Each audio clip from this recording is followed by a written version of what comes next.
Tell me, what makes you angry?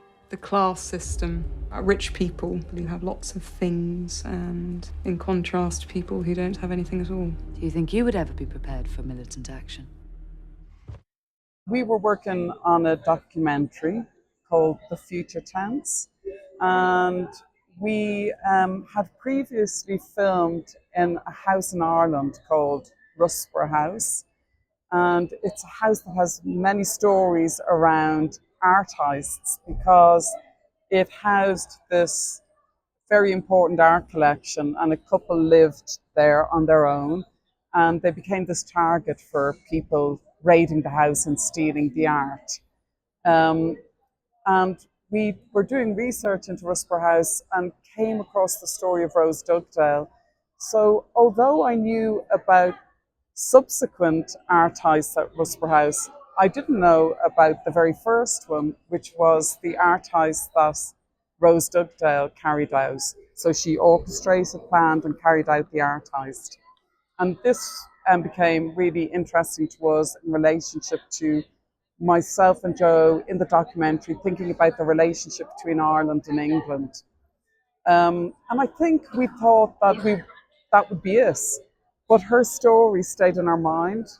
And I think if something becomes an itch that you have to keep scratching and you can't let go, we decided maybe it would be interesting to think about writing a script about Rose Dugdale and what happened in Rusper House.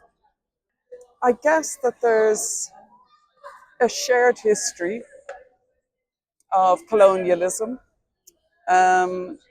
and countries that have been occupied by a colonial force across all of Central and South America. That obviously happened. It shapes something about who they are as a people. It shapes their stories, how they feel about themselves. In Ireland, its relationship to something as important and fundamental as its own language. And it becomes this very defining narrative. And I think, Ireland obviously struggled for a long time with the presence of the British Empire in the country. And to untangle yourself can be very violent and very messy and traumatic for a country. And obviously for Ireland, that is a fact. Ireland has suffered in the trauma and the desire to,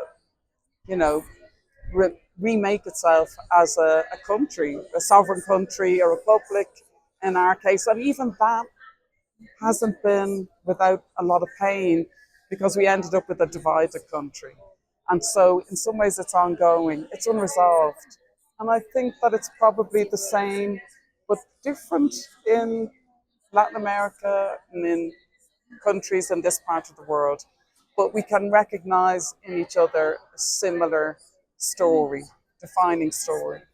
It's to me, it's just a wonderful honor. It really is. I mean, the whole change in Ireland in terms of its relationship to its own cinema and its own voice has been expressed through cinema that's made by Irish people has, gone on an amazing journey in the past 20, 25 years.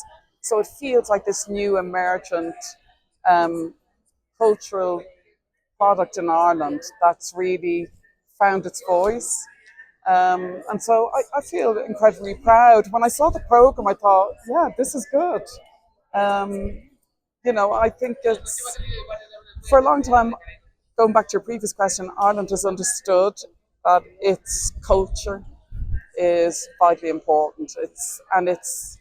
We're not nostalgic, but we're very romantic about who we are and our, history of almost punching above our weight in terms of culture.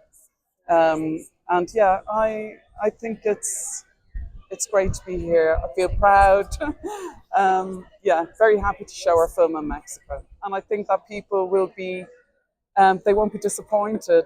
And maybe it might help people to recalibrate their ideas about, what's an Irish film? You know, what films do Irish people make?